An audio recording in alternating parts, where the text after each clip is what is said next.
बंगाल में हिंसा को लेकर एक बार फिर राज्यपाल ने भी सवाल उठाए हैं। राज्यपाल का कहना है कि हालात विस्फोटक हैं और हम मूक दर्शक बने नहीं रह सकते। राज्यपाल जगदीप धनखड़ का ममता सरकार से टकराव होता रहा है। प्रांत में मानव अधिकारों का यह आलम है कि retired chief justice Calcutta high court तो स्टेट ह्यूमन राइट्स कमीशन के चेयरपर्सन हैं, वो कहते हैं my human rights commission is on ventilator. क्या हालात मान्यवर बहुत भयानक हैं, भयावह स्थिति है। कुछ भी करो है कहां? We must show it on ground. Bihar का चुनाव खत्म होते ही पश्चिम बंगाल में चुनावी सरगर्मियां तेज हो गई हैं। अलीपुरद्वार में प्रदेश बीजेपी के अध्यक्ष दिलीप घोष के काफिले की कार पर हमला हुआ। दरअसल दिलीप घोष अलीपुरद्वार से गुजर रहे थे, तभी उन्हें काले झंडे दिखाए गए, जिसके बाद उपद्रवियों ने दनादन पत्थर बरसाए। हालांकि दिलीप घोष की कार निकल गई, लेकिन पीछे से आ रही गाड़ी क्षतिग्रस्त हो गई। दिलीप घोष के काफिले की कार पर हमले के बाद बीजेपी आग बबूला है। कोलकाता समेत कई शहरों में भारतीय जनता युवा मोर्चा के कार्यकर्ताओं ने प्रदर्शन किया और सूबे की ममता सरकार पर जोरदार हमला किया।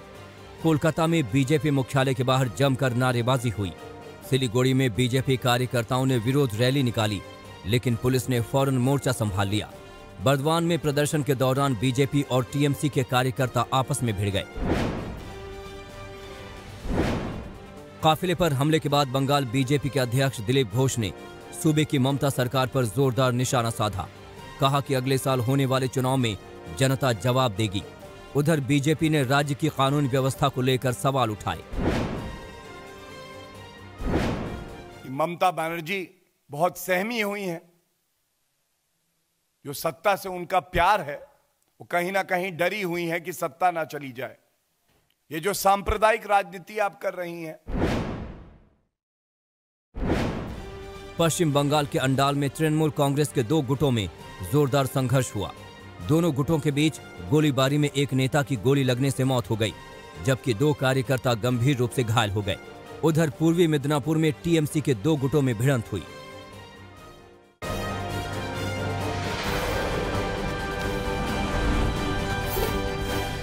नतीजों के बाद बिहार में सरकार बनाने की कवायद शुरू हो गई है। आज एनडीए के चारों घटक दल आगे की रणनीति को लेकर बैठक करेंगे। दिलचस्प ये कि नतीजों के बाद पहली बार मीडिया के सामने आए नीतीश कुमार ने कहा कि सीएम की कुर्सी को लेकर फैसला एनडीए की बैठक में होगा। ये एनडीए की बैठक में तय होगा ना, ये तो एनडीए की बैठक होगी, उसमें ना निर्णय होगा कि एनडीए का कौन नेता होगा। हम लोग बातचीत करेंगे आपस में, सब लोग जो है चारों घटक दल के लोग कल मिलेंगे। आज होने वाली बैठक में शपथ ग्रहण को लेकर तारीख तय की जा सकती है। माना जा रहा है कि सोमवार को नीतीश कुमार बिहार के सीएम पद की शपथ ले सकते हैं। हालांकि नतीजों के बाद पहली बार मीडिया के सामने आए नीतीश कुमार ने कहा कि शपथ ग्रहण की तारीख अभी तय नहीं है। तो जो बैठक वही बता रहे हैं कि अभी एक दो दिन के बाद ही ना हो पाएगा। दिवाली के बाद की छठ के पहले की छठ के बाद ही तय। आज होने वाली एनडीए की बैठक में एलजेपी शामिल नहीं होगी। नतीजों के बाद पहली बार मीडिया के सामने आए नीतीश कुमार ने एलजेपी के बैठक में शामिल होने के सवाल पर कहा कि ये बीजेपी को तय करना है, लेकिन बीजेपी के सूत्र बताते हैं कि बिहार में एलजेपी अब एनडीए का हिस्सा नहीं है। तेजस्वी यादव को आरजेडी विधायक दल का नेता चुन लिया गया। राबड़ी देवी के आवास पर हुई बैठक में पार्टी के नवनिर्वाचित विधायकों ने तेजस्वी के नाम पर औपचारिक मुहर लगाई। बैठक में तेजस्वी यादव ने एनडीए पर चुनाव में धांधली करने का आरोप लगाया। तेजस्वी ने कहा कि भले ही नतीजे एनडीए के पक्ष में हैं, लेकिन जनादेश हमारे पक्ष में है। जो नतीजा इलेक्शन कमीशन का है, नतीजे और फैसले का बड़ा अंतर है। फैसला हमारे पक्ष में और नतीजा उनके पक्ष में। आरजेडी की बैठक में पार्टी के विधायक ललित यादव ने बड़ा बयान दिया। उन्होंने कहा कि चुनाव से पहले जो सहयोगी दल अलग होकर चले गए थे, अगर वो वापस आना चाहे तो उनका स्वागत है। ललित यादव का इशारा ओवैसी की पार्टी AIMIM जीतनराम मांझी की पार्टी हम और मुकेश साहनी की पार्टी VIP के जीते हुए विधायकों की ओर था। ललित यादव के बयान के बाद जीतनराम मांझी ने साफ किया कि वो NDA का हिस्सा हैं और यहीं रहेंगे। चुनाव नतीजों के बाद महागठबंधन में सिर्फ फुटअव्वल के हालात हैं। राबड़ी देवी के आवास पर नेताओं की बैठक हुई, जिसमें CPI-ML ने हार का ठीकरा कांग्रेस के सिर फोड़ा। पार्टी के सर्वे सर्वा दीपांकर भट्टाचार्य ने कहा कि कांग्रेस 70 सीट संभाल नहीं पाई। शायद कांग्रेस को जितनी सीटें मिली थी इस पूरे चुनाव में, शायद ये 70 सीट कांग्रेस के लिए थोड़ा ज़्यादा उसको संभालना मुश्किल था, और हो सकता है कि कुछ कम सीटें कांग्रेस के लिए होती तो वो नहीं। पहली बात तो हम कहेंगे कांग्रेस के लिए बेहतर साबित है।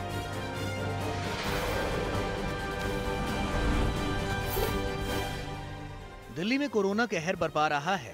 पहली बार एक दिन में 104 लोगों की मौत हो गई। इससे पहले 16 जून को 93 मरीजों की मौत हुई थी। 24 घंटे में 7053 नए कोरोना मामले सामने आए। दिल्ली में कुल मामले 4,67,000 से ज्यादा हो गए हैं। अब तक 7,300 लोग दम तोड़ चुके हैं। फिलहाल दिल्ली में 43,000 से ज्यादा एक्टिव केस हैं। दिल्ली में कोरोना के बढ़ते मामलों के बावजूद लोगों में त्योहार को लेकर जोश और उमंग कम नहीं हो रहा। धनतेरस पर बाजारों में खरीदारी के लिए लोगों की जबरदस्त भीड़ नजर आई। हालात ये रहे कि देर शाम राजधानी की कई सड़कों पर जाम लग गया और मुसाफिर घंटों तक परेशान होते रहे। कोरोना को देखते हुए दिल्ली में इस बार घाटों पर छठ का त्योहार नहीं मनाया जाएगा। कोरोना के बढ़ते मामले को देखते हुए दिल्ली सरकार ने लोगों से घर में ही छठ मनाने की अपील की है। देखिएगा, दिल्ली सरकार ने फैसला किया है कि इस बारी जो छठ पूजा, क्योंकि छठ पूजा पानी के अंदर होती है, तो उसको घाटों पे करने के लिए मना किया गया है। होता क्या है कि एक ही मान लो वाटर बॉडी है, तालाब है, उसके अंदर 100 लोगों ने मान लो पूजा के लिए उतरे उसके अंदर, और 100 में से अगर 2 लोग भी या 4 लोग भी इन्फेक्टेड थे तो बाकी 100 को भी होने के चांसेस 100% ही है। तो इसलिए कम्युनिटी गैदरिंग में उसको बैन किया गया। घरों में इस बार लोग करेंगे। देश में कोरोना के नए केस करीब 48,000 सामने आए हैं। कुल तादाद 46,83,000 हो गई है। अब तक देश में 1,28,000 लोग कोरोना से मारे जा चुके हैं। देश में कुल 4,89,000 एक्टिव केस हैं।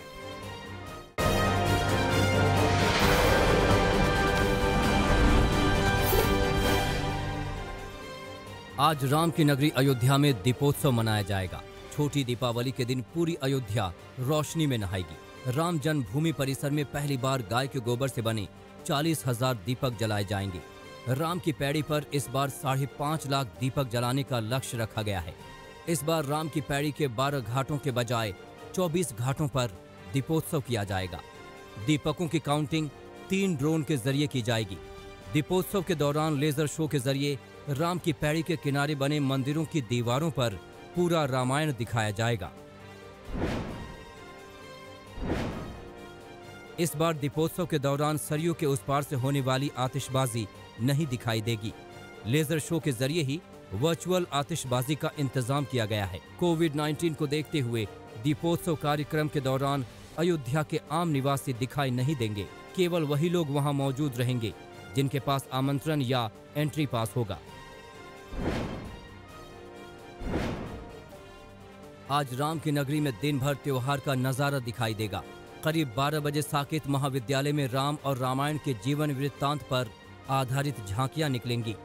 यूपी के मुख्यमंत्री योगी आदित्यनाथ करीब 2:30 बजे राम कथा पार्क पहुंचेंगे और झांकियों का निरीक्षण करेंगे, जिसके बाद राम, सीता और लक्ष्मण का स्वागत किया जाएगा।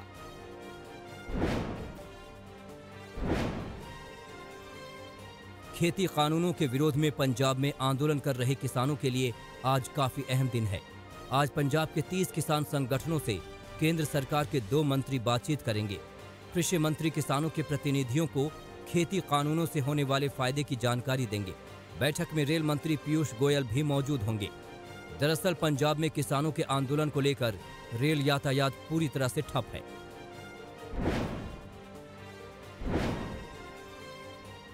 अर्थव्यवस्था में जान फूंकने के लिए वित्त मंत्री निर्मला सीतारमण ने तीसरी बार राहत पैकेज की घोषणा की है। आत्मनिर्भर भारत अभियान 3 के तहत कुल 2,65,000 करोड़ रुपए की घोषणाएं की गई। अब कुल सरकारी राहत पैकेज करीब 30 लाख करोड़ रुपए का हो गया है। यानी जीडीपी का 15% हिस्सा राहत पैकेज में दिया गया है।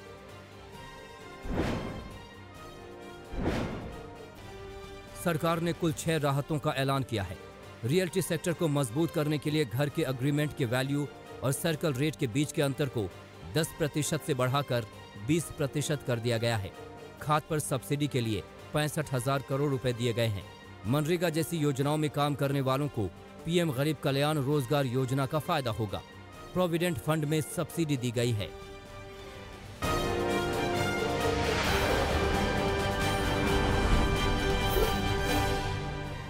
दिल्ली के गांधीनगर में एक कपड़े की दुकान में भीषण आग लग गई।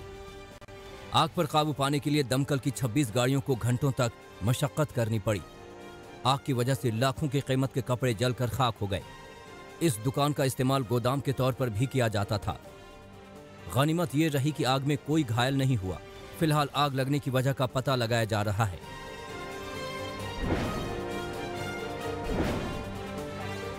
कानपुर में फर्जी जमानत लेने वाले 11 अपराधियों को गिरफ्तार कर लिया गया है। इनमें 6 गैंगस्टर शामिल हैं। पकड़े गए अपराधियों में से 4 के खिलाफ हत्या के केस भी दर्ज हैं। फर्जी जमानत लेने वाले सभी अपराधी एक ही गांव के रहने वाले हैं। फर्जी दस्तावेज के सहारे जमानत लेने वाले 126 लोगों के खिलाफ पुलिस ने केस दर्ज कराया था।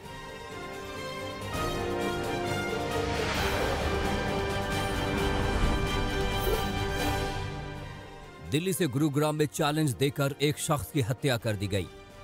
मृतक आकाश का कसूर बस इतना था कि उसने एक दलित लड़की से प्रेम विवाह किया था। आकाश 8 नवंबर को जैसे ही ससुराल पहुंचा, 4 से 5 लाठी डंडों से लैस हमलावरों ने हमला कर दिया। बेरहमी से पिटाई के बाद आकाश की अस्पताल में इलाज के दौरान मौत हो गई।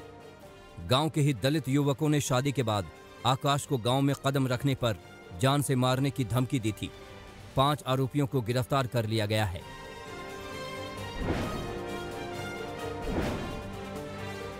हरियाणा के पानीपत में अमर भवन चौक पर हैंडलूम के एक शोरूम में भयंकर आग लग गई। मौके पर पहुंची 6 दमकल विभाग की गाड़ियों ने घंटों बाद आग पर काबू पाया। आग लगने से लाखों का माल जलकर खाक हो गया। शॉर्ट सर्किट से आग लगने की जानकारी सामने आ रही है। फायर ब्रिगेड की गाड़ियां और पुलिस की देरी से पहुंचने से लोगों में आक्रोश भी दिखा।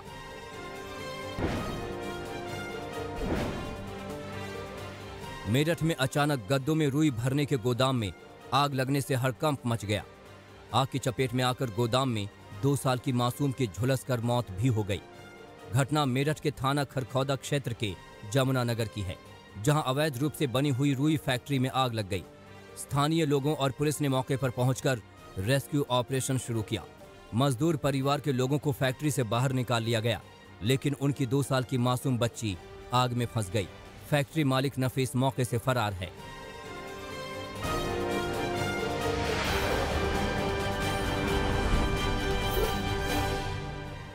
अमेरिका की नवनिर्वाचित उपराष्ट्रपति कमला हैरिस ने कम आमदनी वालों के लिए बड़ा ऐलान किया।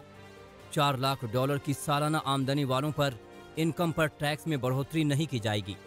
फिलहाल अमेरिका में 13 इलेक्टोरल वोट के लिए अभी भी काउंटिंग जारी है।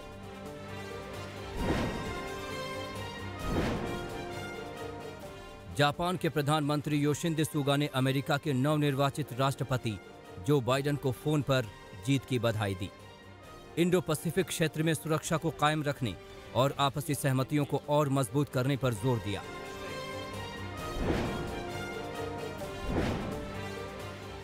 वियतनाम की राजधानी हनोई में शुरू हुआ आसियाना का 37वां अंतर्राष्ट्रीय सम्मेलन। सदस्य देशों के राष्ट्राध्यक्षों ने कोरोना महामारी से निपटने के लिए एक साथ आने का संकल्प लिया।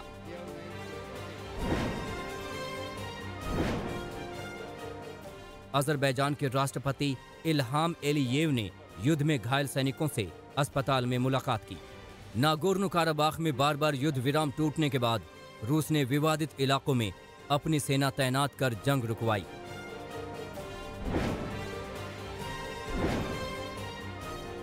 चीन का आधिपत्य मानने की बजाय हांगकांग आजादी का समर्थन करेगा।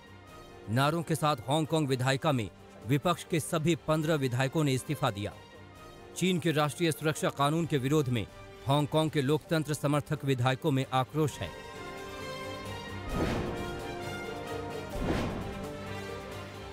दुनिया में कोरोना केस 5 करोड़ 25 लाख के पार हो गए हैं। पिछले 24 घंटों के भीतर 10,000 से ज्यादा लोगों की जान चली गई।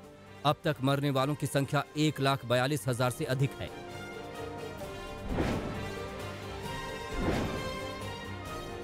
अमेरिकी राज्य टेक्सास में कोरोना केस में भारी इजाफा हुआ है। 11,000 नए मामलों के साथ 10 लाख से ज्यादा कोरोना संक्रमितों की संख्या हो गई। अमेरिका कोरोना का सबसे बड़ा हॉटस्पॉट बना हुआ है। अब तक 1 करोड़ 7 लाख से ज्यादा पॉजिटिव हो चुके हैं।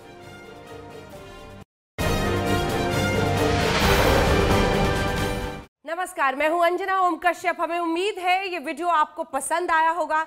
लेटेस्ट खबरों के लिए यूं ही देखते रहिए आज तक, और इस वीडियो के पसंद आने पर लाइक, शेयर एंड सब्सक्राइब करना ना भूलें।